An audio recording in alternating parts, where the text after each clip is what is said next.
Hello friends, welcome to my channel Pathology Master. Hope you are all doing well. Myself Dr. Parth Goswami and today I am going to teach you regarding the capillary hemangioma. So guys, in your body you are having the blood vessel, that is the mesenchymal component. The tumor of that blood vessels, benign tumor, is called as an hemangioma. There are many varieties of vascular tumor, but this hemangioma is a very common benign vascular tumor. That's why we are first going to discuss regarding the capillary hemangioma. So our learning objective for today's topic of discussion is to understand what is hemangioma, introduction. Then we will understand which are the types of capillary hemangioma. Then we will see how it look grossly and we will see microscopic appearance of hemangioma. Then finally we will discuss regarding the treatment portion and then I will take some of the MCQs.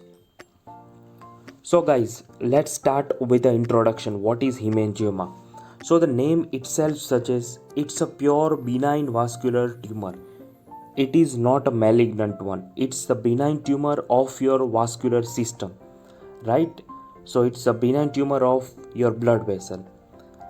Now this tumor is very common. You can see that 7% of all benign tumors of infancy and childhood is the hemangioma. So it constitutes 7% of all benign tumors of infancy and childhood. And usually it might be present since the birth and then eventually it regresses without any treatment. So you can have this tumor since birth and finally it will regress without any treatment. And you have to remember guys that you don't have to worry about the malignant transformation because the malignant transformation is very rare for this tumor. So we can say that the course is usually a very much benign. Now which are the common sites of affection for this capillary hemangioma? So guys, the common site of involvement is the head and neck region. Your head and neck region will involve predominantly, right? It is usually seen over that area and usually it involves your skin and subcutaneous tissue because you know very well that blood vessels are prominent in subcutaneous tissues, right? So it will involve your skin and subcutaneous tissue. It can involve your mucous membrane of the oral cavity and the lip as well. So that are the other side of involvement. Now when this hemangioma tumor, when this benign vascular tumor is multiple, suppose you are having one tumor over your forehead, another one is over your neck and another one is over your forearm. So if you have the multiple hemangiomas, then it is called as an angiomatosis. And we are discussing this particular topic because it's a very most common type of vascular tumor. If you are asked in the exam that which is the most common type of vascular tumor, then your answer should be capillary hemangioma. It's a very common vascular tumor. And guys, this tumor can involve your internal organ as well sometime. Usually it involve your skin and subcutaneous tissue and sometimes oral cavity and lips, but in a rare circumstances it can involve your internal organ and that can be liver. So your liver can be affected by capillary hemangioma. So if you are asked in the exam that which is the most common internal organ affected by capillary hemangioma, then your answer will be liver. Okay. Now guys, this capillary hemangioma is basically divided into three types. So we can say that there is a three varieties or variants of this capillary hemangioma. The first one is juvenile. So we will start the discussion with the juvenile hemangioma. So guys, this is the first variant of capillary hemangioma, that is juvenile hemangioma. It is one of the most common variant of juvenile capillary hemangioma. It is also known by the another name, that is a strawberry hemangioma, because of its gross appearance like that of strawberry, right? That's why name is given strawberry hemangioma. And the name itself suggests that it is a juvenile hemangioma, means it is present since your birth. So it can be seen in the newborn and it can be multiple as well. Now it can be present since birth, right? It's seen in the newborn. Then finally it will grow within first few months of life. Suppose you have this tumor since birth, then within first few months of your life, like that of up to 1 year, it can grow, right, in the size. It can increase in the size. Then what happen? It will begin to regress. It will self resolve by itself after 1 to 3 year of development. So after 1 to 3 year it will start to regress, right? It become flashy to pale blue, and finally it will be regress after 3 years. So we can say that it has been observed that in the 75% case it completely regress after the 7 year. So means after the 7 year without any treatment it can be resolved. So you can understand that it's a very benign course, right? Okay. Second variety of capillary hemangioma is the pyogenic granuloma. Now this name is given because of the particular structure seen in this tumor, that is the granulation tissue, right? In this variant of capillary hemangioma there will be excessive granulation tissue, and that's why the name is given as an pyogenic granuloma. It is classically seen in your oral cavity and gingiva only. Almost we can say that 99% cases are seen in the oral cavity and gingiva, right? And you can see in this diagram that the lesion is red and pedunculated, right? And it easily bleed on touch. You can see the bleeding nearby. It easily bleed on touch and it's often ulcerated. This tumor is classically associated with the trauma. So you can develop pyogenic granuloma after trauma. So the trauma history is very important in this scenario. Okay. Now we will discuss third variety of capillary hemangioma, that is pregnancy tumor. It is capillary hemangioma, but it is seen in the pregnancy. That's why the name given as an pregnancy tumor. It is also called as an granuloma gravidarum. It is associated with the pregnancy and it will regress once your pregnancy is over. So it will regress after the pregnancy, and it is classically seen in the gingiva. It is seen in the gingiva. So it's a gingival capillary hemangioma. So guys, this is the three variant of capillary hemangioma, right? First one is juvenile hemangioma, that is also called as an strawberry hemangioma. Then you will have your pyogenic granuloma, and finally third variety is pregnancy tumor. So these three are the variant of capillary hemangioma. Okay, now how it look grossly. Now we will see the gross appearance of this capillary hemangioma. Obviously this is a tumor of your blood vessel, so it will look red colored, right? So there will be red colored elevated lesion over your skin and subcutaneous tissue. The size of this tumor can be few millimeter to few centimeter, right? Can be few millimeter to 1 to 2 centimeter, and it might bleed on touch because it's a vascular tumor. So here in the diagram you can see that this capillary hemangioma is red colored, right? And it can bleed on touch, and the size is few millimeter to 1 to 2 centimeter usually. Now if you take the biopsy from this red elevated lesion from this hemangioma, then what you will see, that is called as a microscopic appearance, right? So in the microscopy you will see the lobular configuration of the cell.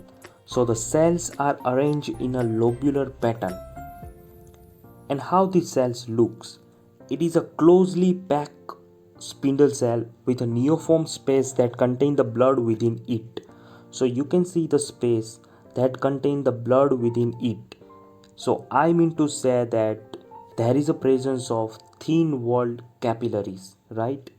You can see the abundant capillaries. This neoform space with containing blood within it is called as a capillary, right? So there is an excessive proliferation of your capillaries, and there will be no intervening stroma between these. Very scanty stroma is seen. Your blood vessel will be increased. This is your blood vessel, right? So it will increase tremendously. Mitosis and perineural invasion might be seen. Perineural invasion means presence of increased capillaries around the nerve.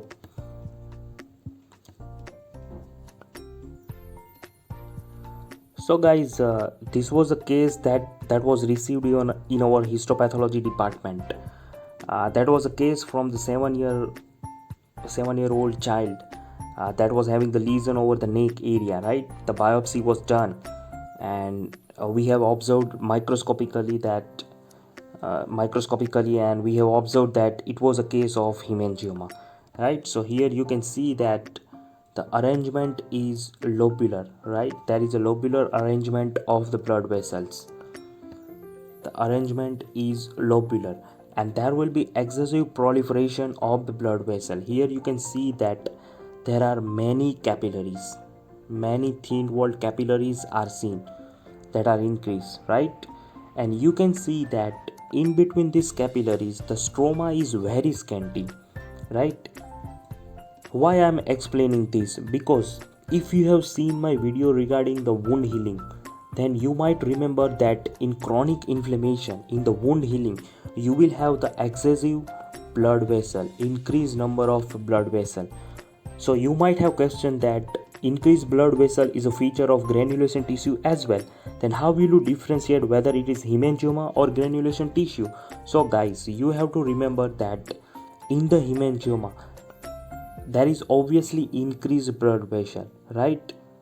But the arrangement is lobular. There will be lobular configuration of the cell, and there will be much more increase in the thin walled capillaries. In the granulation tissue, so much increase in the blood vessel is not seen. So we can say that the stroma is very scanty in hemangioma, while in granulation tissue the stroma is not so much scanty.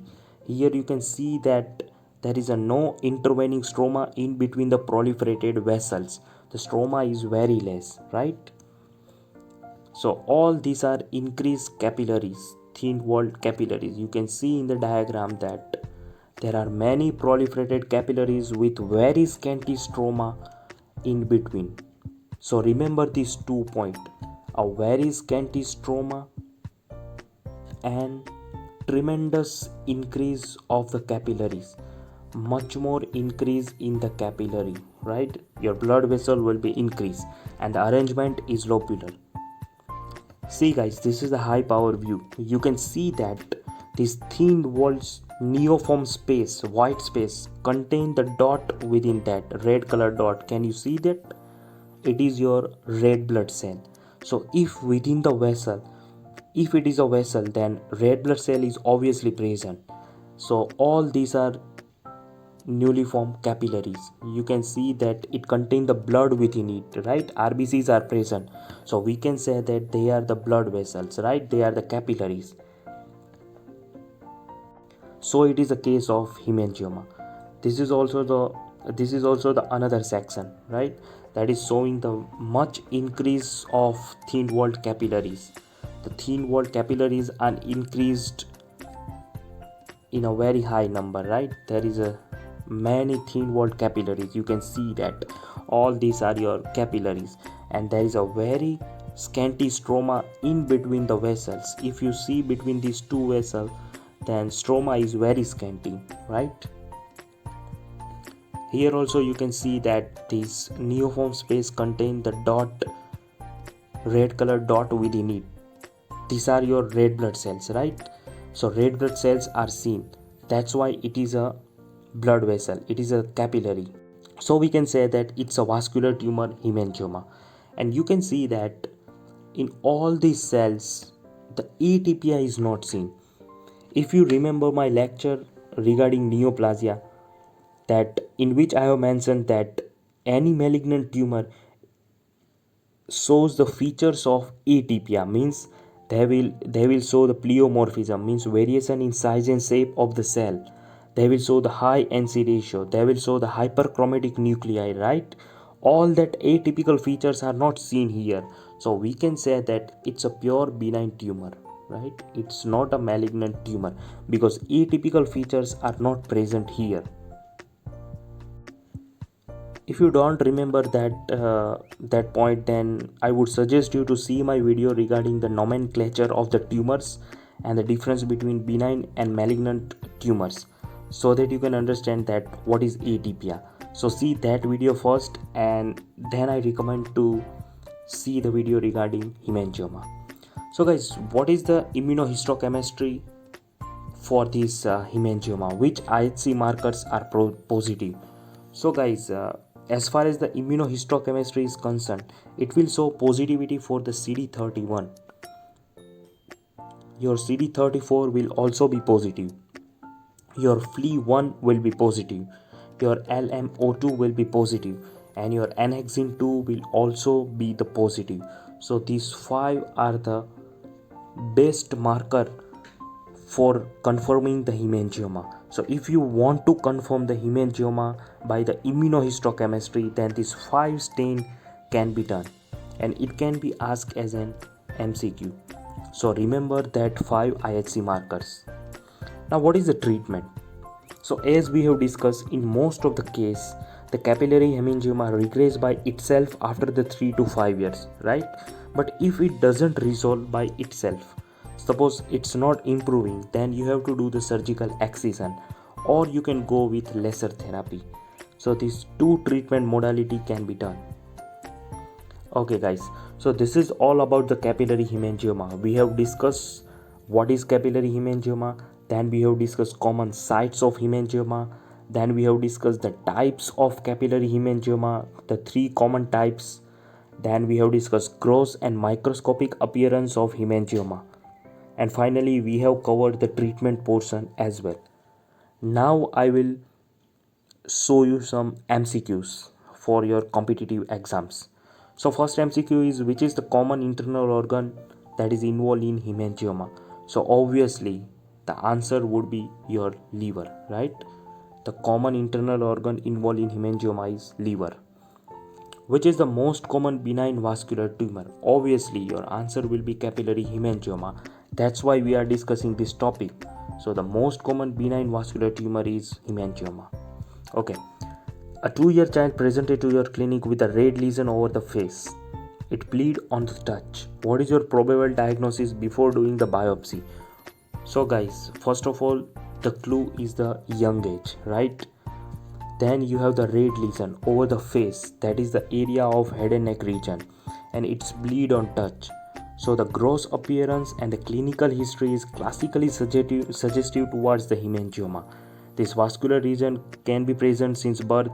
It is a red color and it bleed on touch, and it commonly involve your head and neck region. So your answer will be hemangioma, right? Okay, fourth MCQ, which is not the IHC marker for the hemangioma? So in my last slide, I have covered the IHC markers of hemangioma, right? CD31, CD34, FLI1, all 3 are IHC marker of hemangioma. So your answer will be EMA. That is epithelial membrane antigen. It is not a vascular marker. It is a marker for epithelial malignancy, right? So it's not a vascular tumor marker, right? So your answer will be EMA. It is not IHC marker. So guys, this is all about the hemangioma. If you like my video, then subscribe my channel and press the bell icon so that you can get notified whenever I am posting the new video. If you have any question in your mind, then you can ask in the comment section. Okay, don't worry about that. I will surely answer. So thank you very much guys, and see you soon in the next video. Stay tuned.